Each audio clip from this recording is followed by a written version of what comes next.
convidar você a abrir a sua Bíblia na segunda carta de Paulo a Timóteo, capítulo 2, versos de 1 a 13. Isso mesmo, 2 Timóteo, capítulo 2, versos de 1 a 13.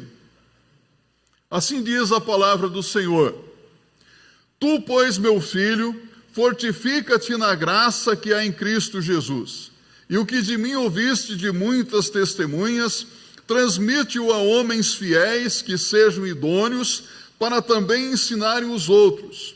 Sofre comigo como bom soldado de Cristo Jesus. Nenhum soldado em serviço se embaraça com negócios desta vida, a fim de agradar aquele que o alistou para a guerra. E também, se um atleta lutar nos jogos públicos, não será coroado se não lutar legitimamente. O lavrador que trabalha deve ser o primeiro a gozar dos frutos. Considera o que digo, porque o Senhor te dará entendimento em tudo. Lembra-te de Jesus Cristo, ressurgido dentre os mortos, descendente de Davi, segundo o meu evangelho, pelo qual sofro a ponto de ser preso como malfeitor. Mas a palavra de Deus não está presa.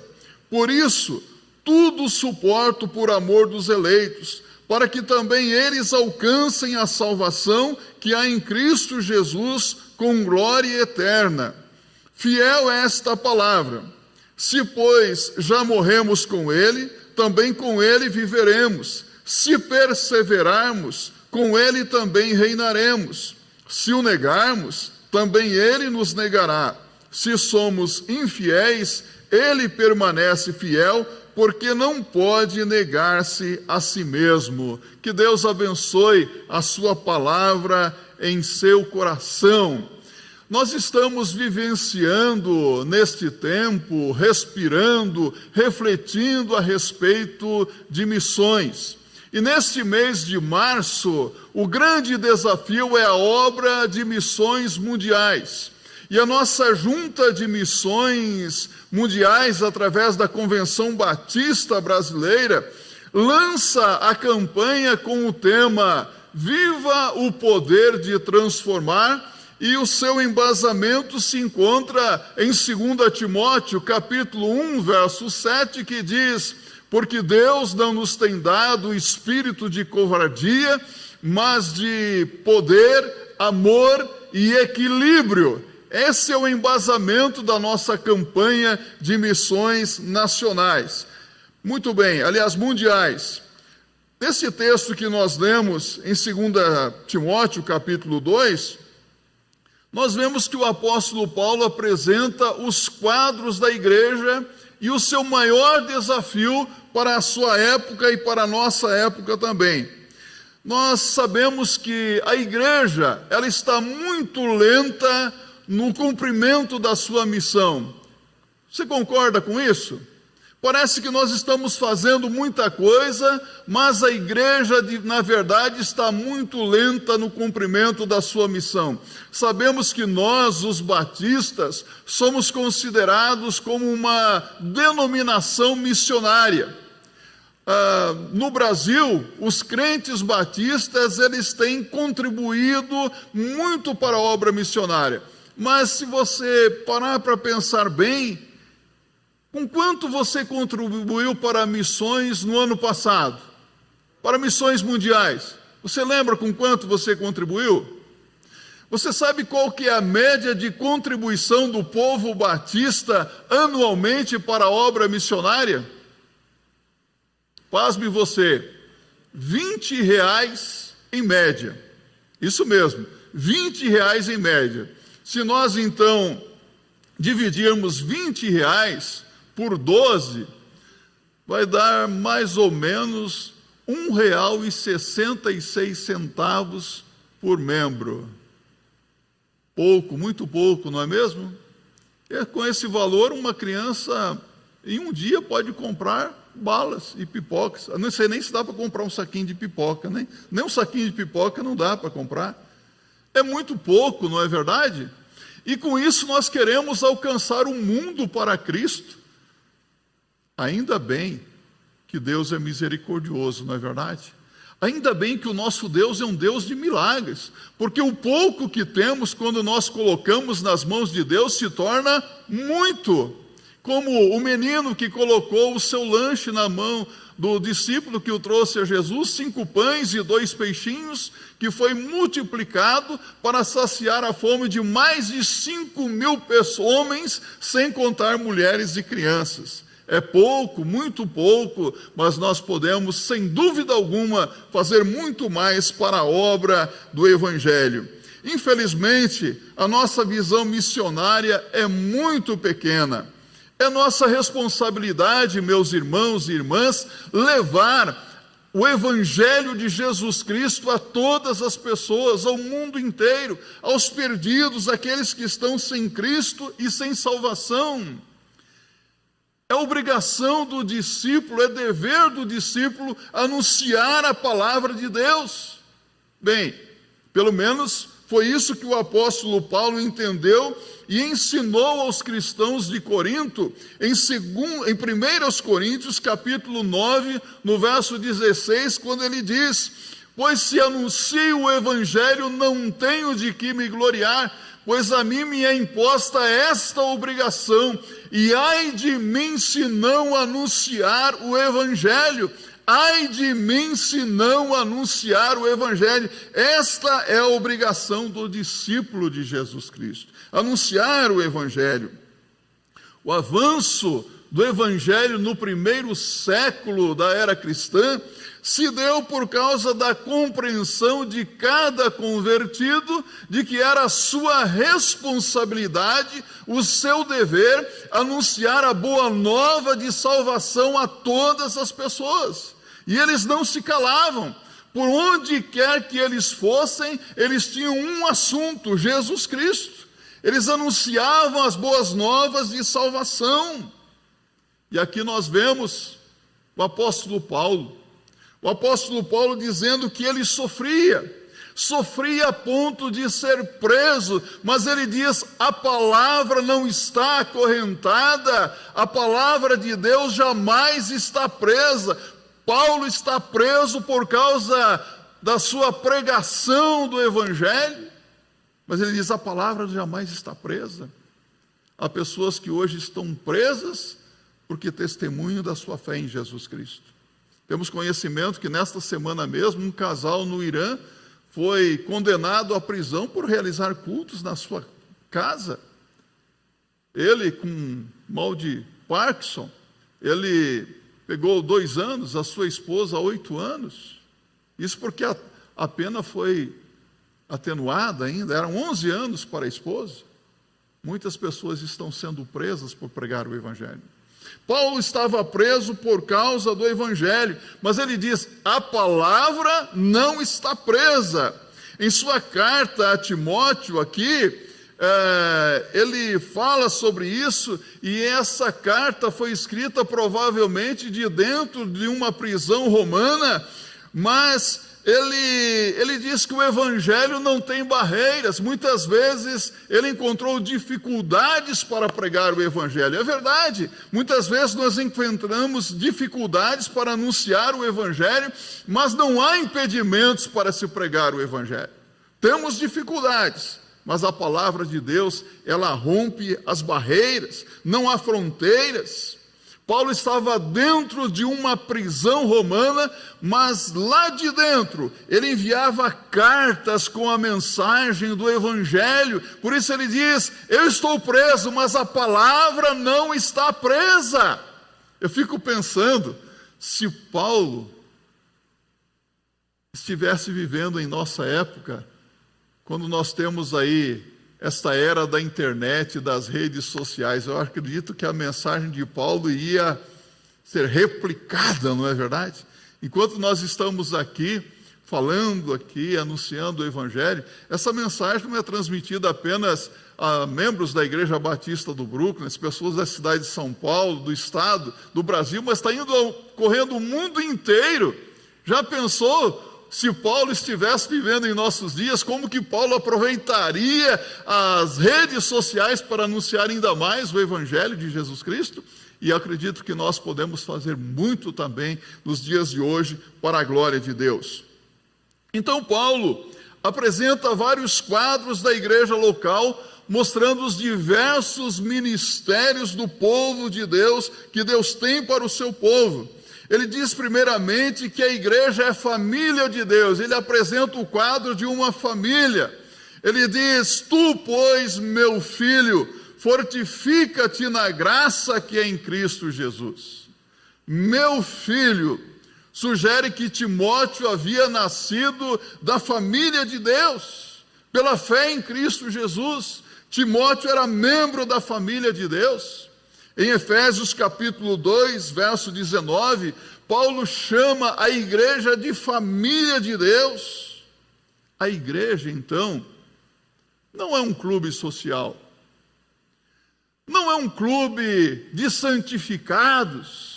Não, a igreja é uma família de irmãos e irmãs que têm dificuldades, lutas, problemas, e às vezes até um probleminha ou outro de relacionamento, mas são irmãos em Cristo Jesus, que se amam, que se ajudam, que se respeitam, que se perdoam e que se unem para fazer o principal, que é anunciar a verdade da palavra de Deus. A única maneira de alguém se tornar membro da família de Deus é através do novo nascimento espiritual. O novo nascimento que Jesus mencionou a Nicodemos em João capítulo 3, versos de 1 a 6, quando Nicodemos vem a Jesus, Jesus diz diretamente a Nicodemos: necessário vos é nascer de novo. Como alguém, sendo já velho, pode tornar a entrar no ventre da sua mãe? Jesus diz: que é carne, necessário vos é nascer de novo. Não é o nascimento da água e do sangue, mas o nascimento do Espírito. É preciso que o pecador reconheça os seus pecados, se arrependa de seus pecados, confesse a Deus, aceite a Cristo como único e suficiente Senhor e Salvador pessoal, e passe por essa experiência de um novo nascimento, se torne uma nova criatura em Deus, porque a palavra de Deus diz: pois que se alguém está em Cristo, nova criatura é, as coisas velhas já passaram, eis que tudo se fez novo. Segundo aos Coríntios, capítulo 5, no verso 17, então é necessário um novo nascimento para se tornar membro da família de Deus. O segundo quadro que Paulo apresenta da igreja é de tesouro de Deus. No verso 2 ele diz: e o que de mim ouviste de muitas testemunhas, transmite-o a homens fiéis, que sejam idôneos para também ensinarem os outros. Ele diz: confia-o, transmite-o, ou seja, deposita, se refere ao tesouro da verdade do Evangelho, que Paulo havia confiado a Timóteo e que Deus havia também confiado a Paulo, de acordo com 1 Timóteo 1, verso 11. É por isso que o apóstolo Paulo chama a igreja de coluna e firmeza da verdade. 1 Timóteo capítulo 3, verso 15. Então Deus tem confiado ao seu povo o tesouro da verdade do Evangelho. É nossa responsabilidade guardar esse tesouro que nos foi confiado e compartilhar com as outras pessoas. Então ouça bem, esse tesouro nos foi dado para que possamos guardá-lo e transmitir aos outros. A igreja não é um museu. Nós não recebemos o tesouro para preservá-lo, não. Nós não preservamos a verdade como se fôssemos um museu, mas precisamos ensiná-la, vivê-la, transmiti-la às gerações vindouras. É isso que nós fazemos como tesouros de Deus. Observemos que Timóteo deve transmitir a verdade não para qualquer pessoa, mas para homens fiéis e idôneos. Não é para qualquer um. Veja como que é importante ser fiel. Veja como que é importante ser fiel à verdade da palavra de Deus. Você é fiel. Você é fiel a Jesus? Às vezes nós falamos, gostamos de recitar, Deus é fiel, amém? Mas eu sou fiel? Você é fiel a Jesus Cristo? Transmite-o a homens fiéis e idôneos. Então não é para transmitir para qualquer pessoa. A palavra de Deus nos ensina que nós não devemos jogar pérolas aos porcos. Os porcos reconhecem o valor de uma joia preciosa? De maneira alguma.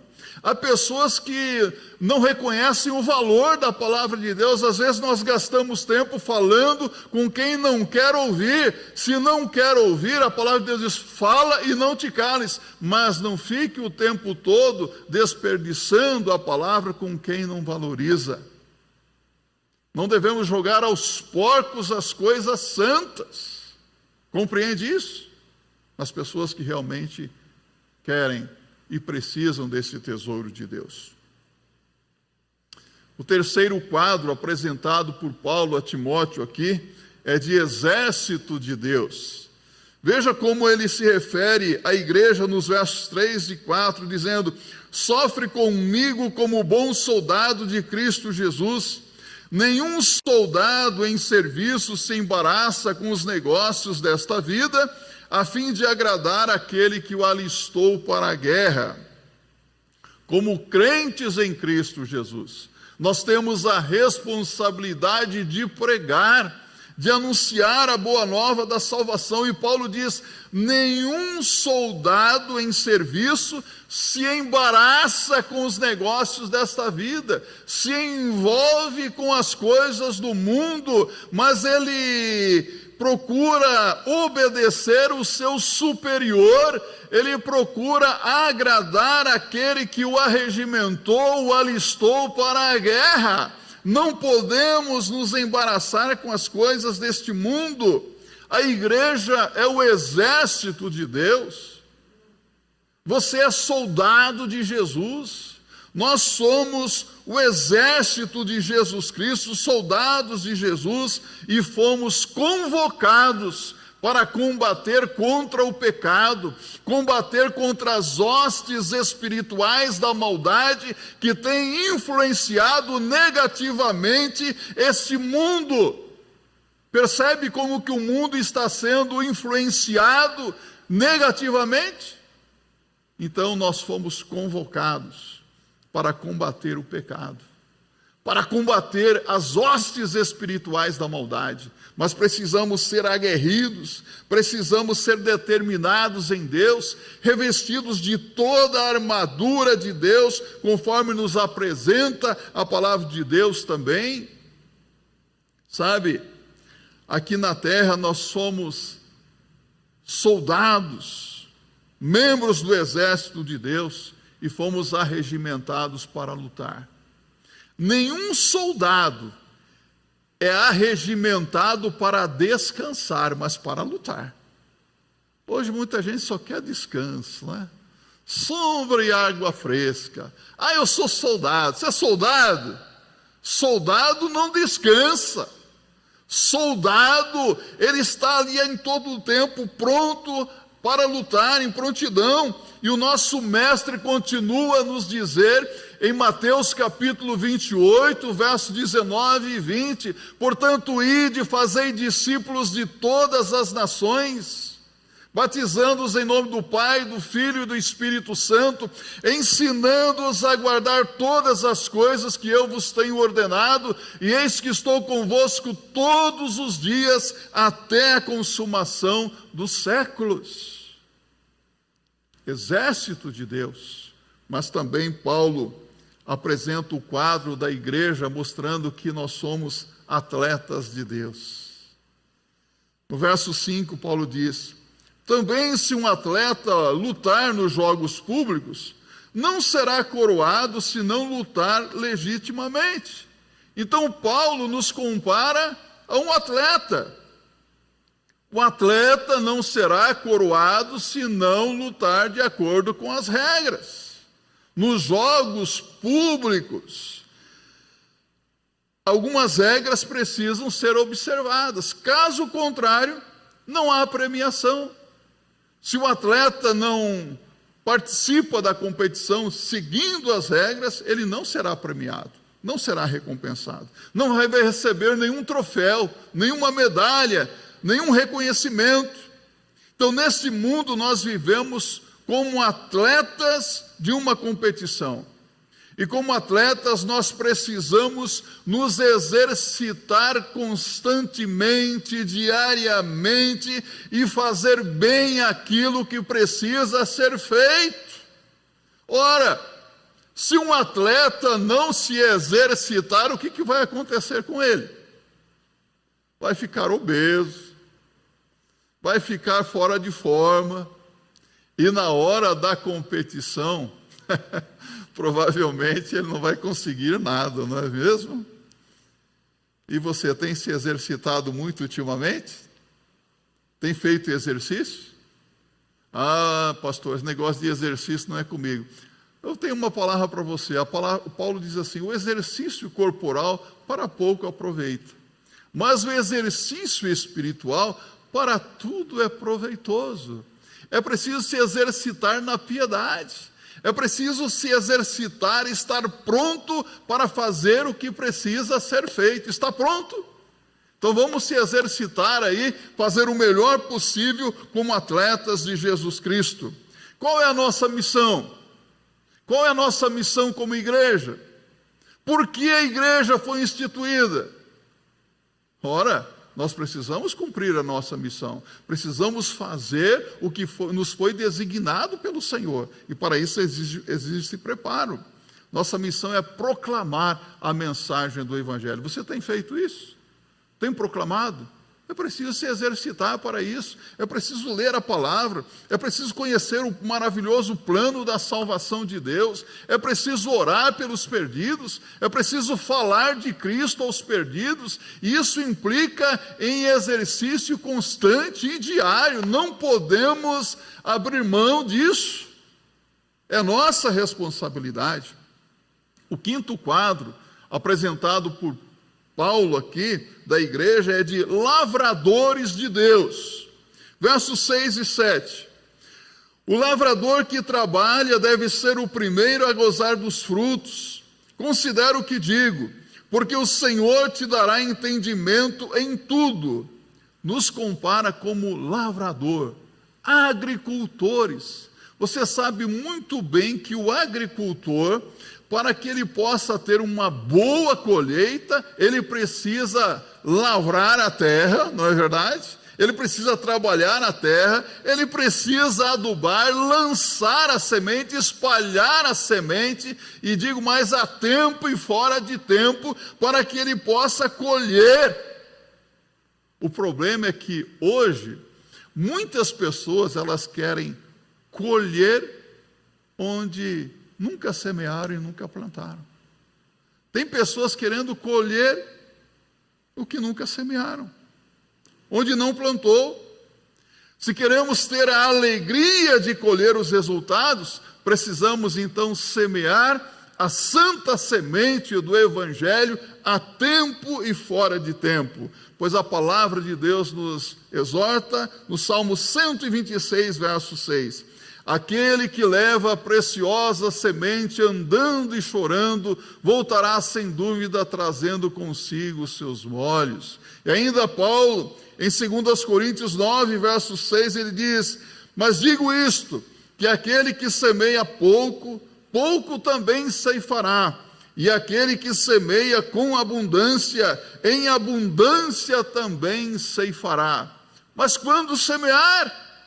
De manhã, à tarde, em que horário? Olha o que diz Eclesiastes 11, verso 6. Pela manhã semeia a tua semente, e à tarde não retenhas a tua mão, pois tu não sabes qual das duas prosperará, se esta, se aquela, ou se ambas serão igualmente boas. Então é preciso semear em todo o tempo, em todos os lugares.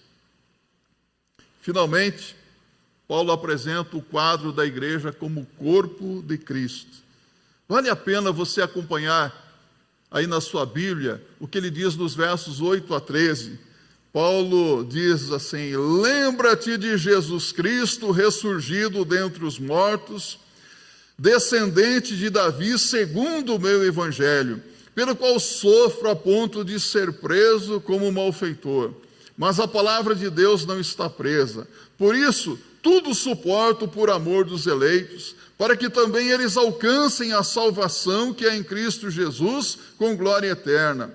Fiel é esta palavra: se, pois, já morremos com ele, também com ele viveremos. Se perseveramos, com ele também reinaremos. Se o negarmos, também ele nos negará. Se somos infiéis, ele permanece fiel, porque não pode negar-se a si mesmo. Então Paulo recorda a Timóteo que ele sofria sim, mas que o sofrimento de ambos tem uma bênção dupla. Eles sofriam com Cristo e por Cristo. Que bênção sofrer por Jesus Cristo, sofrer com Cristo. Os versos 11 a 13 aqui podem até ter sido o princípio de um hino cristão, ou uma declaração de fé em Cristo, porque faz referência à união do cristão com o Senhor Jesus Cristo, quando ele diz: nós morremos com ele como membros de seu corpo, ressuscitamos com ele e com ele também reinaremos. Sabe o que quer dizer isso também? Que a nossa infidelidade não anula, não cancela a fidelidade de Deus. Se somos infiéis, Deus permanece fiel. Amém? Deus é fiel, Ele permanece fiel. Certa feita, um incrédulo perguntou para um crente: você diz que está seguro na mão de Deus, mas você não tem receio de escorregar por entre os dedos de Deus? E aquele crente respondeu, aquele incrédulo: não, eu não tenho nenhum receio de escorregar por entre os dedos da mão de Deus, porque eu sou membro de seu corpo, eu sou um de seus dedos, não tem como escorregar das mãos de Deus. Então, se você é membro do corpo de Cristo, você está seguro. Que bênção, não é? Mas como membro do corpo de Cristo, você tem uma função no corpo. Todo membro tem uma função, tem uma finalidade. Você precisa descobrir qual é o seu dom, quais os seus talentos, e ser uma bênção, então, no propósito que Deus tem para o seu corpo. Sabe, tudo o que nós vimos até aqui é a verdade, a pura verdade da palavra de Deus. Sabemos quem somos, sabemos qual é a nossa missão, sabemos qual é o plano que Deus tem para as nossas vidas. Por isso nós precisamos assumir a nossa responsabilidade como igreja de Jesus. É uma bênção ouvir a palavra de Deus, não é verdade? É uma bênção falar com Deus. Não é maravilhoso quando nós temos aquela segurança de que todos os pecados que nós cometemos até hoje foram perdoados? Não dá uma paz no coração? Não é uma grande bênção ter a certeza de que um dia nós estaremos com Jesus Cristo no céu? É uma bênção ter a certeza de vida eterna. Eu tenho absoluta certeza que quando chegar o momento da minha partida, eu vou para o céu. Eu não mereço, mas eu estou pronto para quando for convocado. Você tem essa certeza de salvação? Não é uma bênção isso? Não é um grande privilégio ser membro da família de Deus? Como membros do corpo de Cristo, nós crescemos a cada dia.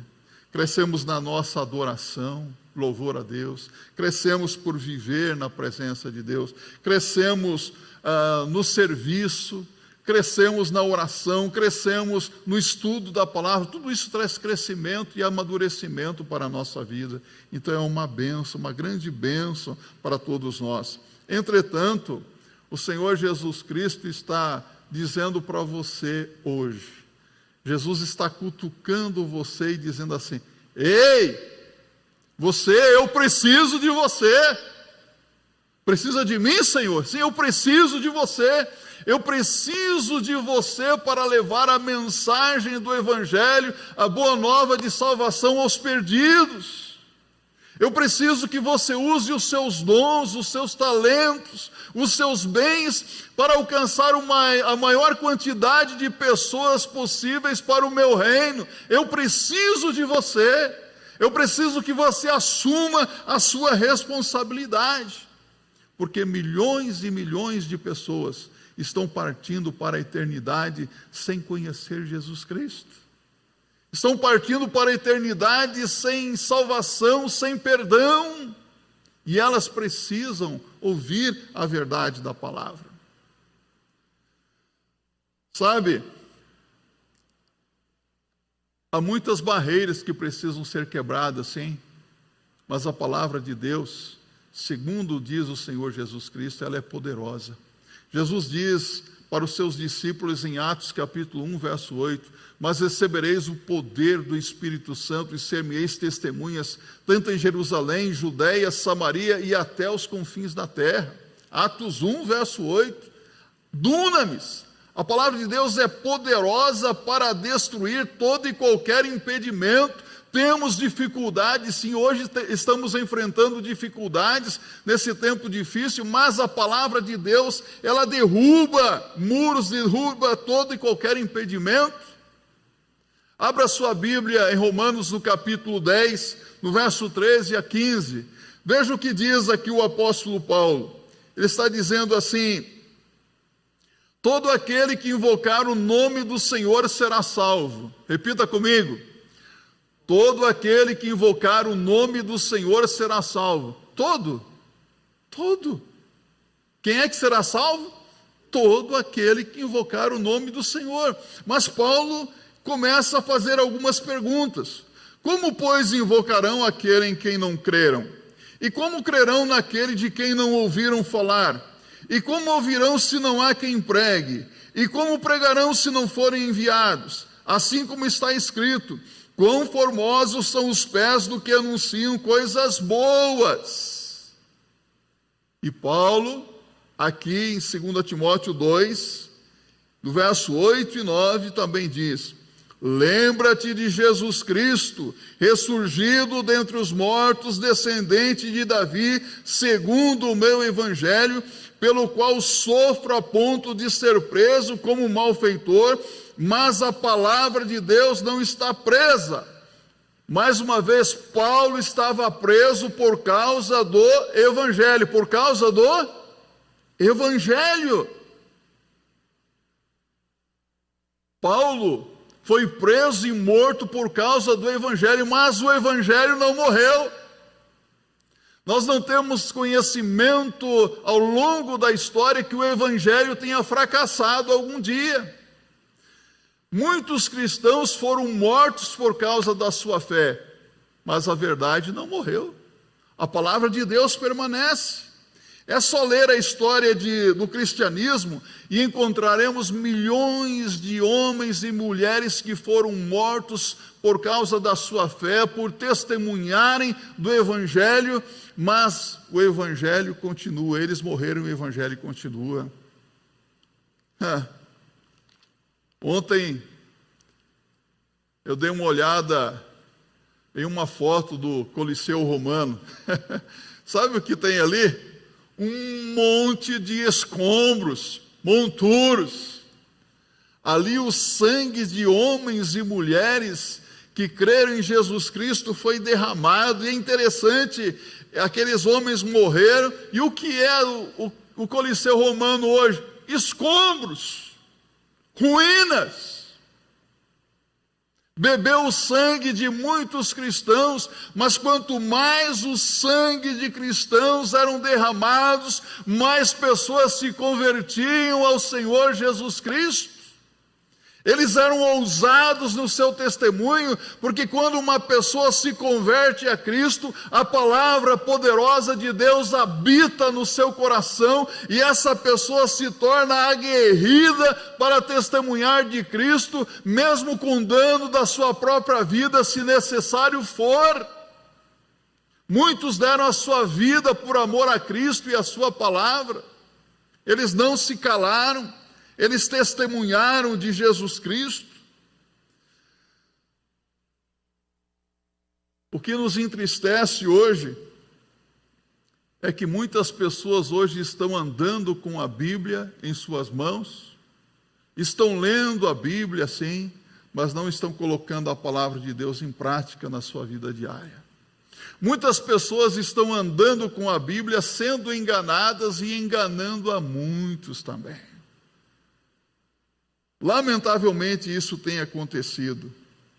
Sabe, você pode até ser um cristão frio, mas olha aqui para mim, você pode ser até um cristão frio, mas a palavra de Deus não é fria, a palavra de Deus é poderosa.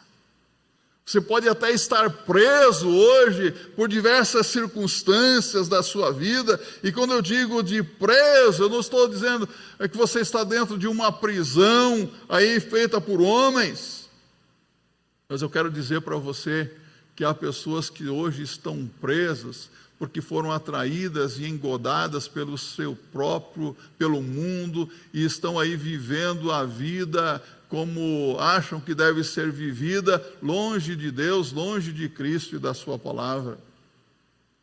Hoje nós temos falsos cristãos, falsos pregadores do Evangelho, mas a palavra de Deus é verdadeira. É a verdade da palavra que liberta. Jesus diz, e conhecereis a verdade vos libertará. João 8, verso 32. É essa verdade que nós anunciamos. Às vezes nós olhamos para tantas promessas da palavra de Deus que já se cumpriram, que estão se cumprindo. Aliás, tem mais de 3.500 palavras na Bíblia para você que é crente. É pouco ou não? Muitas promessas de Deus, não é? Porque Deus nos ama, Deus se importa realmente conosco. Mas às vezes nós falamos de Jesus para alguém e o incrédulo, ele rejeita a palavra de Deus, mas eu quero dizer para você que isso não é derrota. Há pessoas que hoje se dizem, eu sou ateu, eu sou agnóstico, eu não tenho conhecimento da palavra, rejeita a palavra, mas isso não muda o fato de que a palavra continua sendo a verdade. Compreende isso? Uma pessoa pode rejeitar, uma pessoa pode desprezar Cristo e a sua palavra, mas a palavra de Deus continua sendo a verdade. Sabe o que Jesus disse? Passará o céu e a terra, mas as minhas palavras jamais passarão. Mateus 24, 35. O profeta Isaías já dizia, Isaías 48, seca-se a erva, murcha-se a flor, mas a palavra de Deus subsiste eternamente. A palavra de Deus não muda. A palavra de Deus, ela permanece igual. E Paulo diz, numa prisão ele declara, a palavra de Deus não está presa. Mais uma vez, como podemos estar presos? O que está nos prendendo? Nos esquecemos que nós somos soldados de Jesus Cristo, arregimentados para a guerra, nos esquecemos do nosso compromisso com Cristo, então nos envolvemos com as coisas deste mundo, ficamos embaraçados com os negócios desta vida, de maneira que não nos sobra mais tempo para Deus, para a sua palavra, para testemunhar de Jesus. Não é assim que muitos estão vivendo hoje. Oferecem a Deus apenas o resto do tempo, o resto dos seus talentos, o resto dos seus bens. É isso que sobrou, eu vou dar para Deus. Deus não quer resto, Deus quer o principal, as primícias de tudo. Dá o teu melhor para o mestre, toda a tua força e vigor, dá o melhor para o Senhor. Poucos encontram tempo para falar de Jesus Cristo.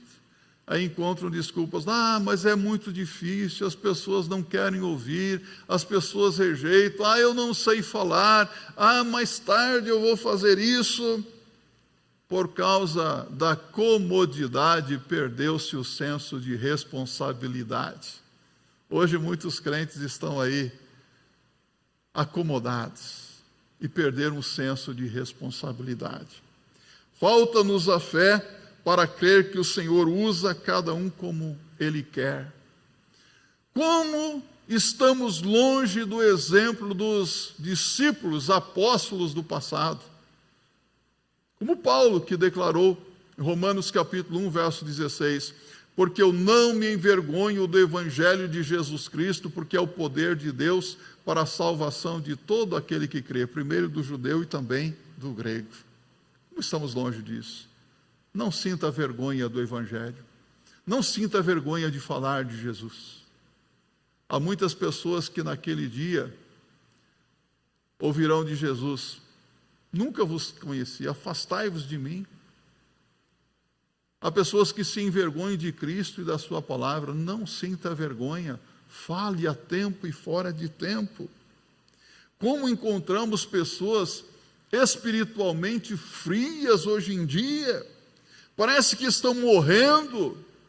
Precisamos atentar para o que nos diz a palavra de Deus em Josué capítulo 1, no verso 9: não te mandei eu? Ser forte e corajoso, porque eu serei contigo por onde quer que andares. Se temos a presença de Deus, se temos o poder do Espírito Santo, se temos a verdade em nossas mãos, não podemos nos acovardar.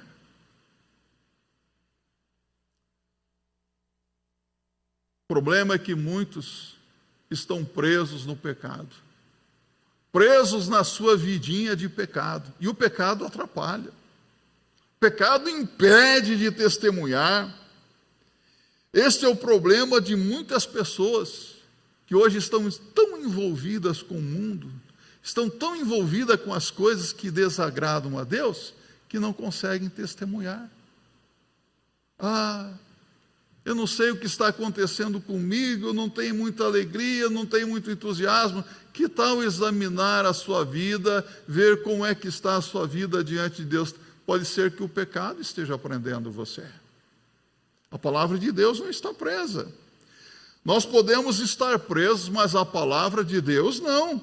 Por isso, é hora de nós nos despertarmos do sono espiritual e cumprirmos a nossa missão de levar as boas novas de salvação. Bem, eu não quero me delongar com esta mensagem, mas eu tenho para mim que, se dependesse de alguns crentes, o evangelho nunca sairia das quatro paredes de suas casas. Tenho para mim que, se dependesse de alguns membros e até mesmo de pastores, as igrejas permaneceriam com as suas portas fechadas, não somente durante esse tempo de pandemia, de quarentena, mas para sempre. E é por isso que estão morrendo, é por isso que tem igrejas fechando as suas portas, porque estão frias espiritualmente. Como nunca, nós precisamos de um despertamento espiritual, de um verdadeiro quebrantamento diante de Deus. Precisamos de pastores, precisamos de diáconos, precisamos de membros da igreja que se humilhem diante de Deus, reconheçam os seus pecados, a sua frieza, a sua apatia e se quebrantem diante de Deus, buscando um avivamento, um despertamento para que a igreja cumpra a sua missão. Porque a verdade da palavra de Deus está em nossas mãos. Cabe a nós testemunharmos. Está pronto para fazer isso? Que Deus use você, que Deus use a sua casa, que Deus use a nossa igreja para testemunharmos com ousadia da palavra de Deus e vemos vidas transformadas para a glória do Senhor Jesus Cristo. Deus o abençoe grandemente.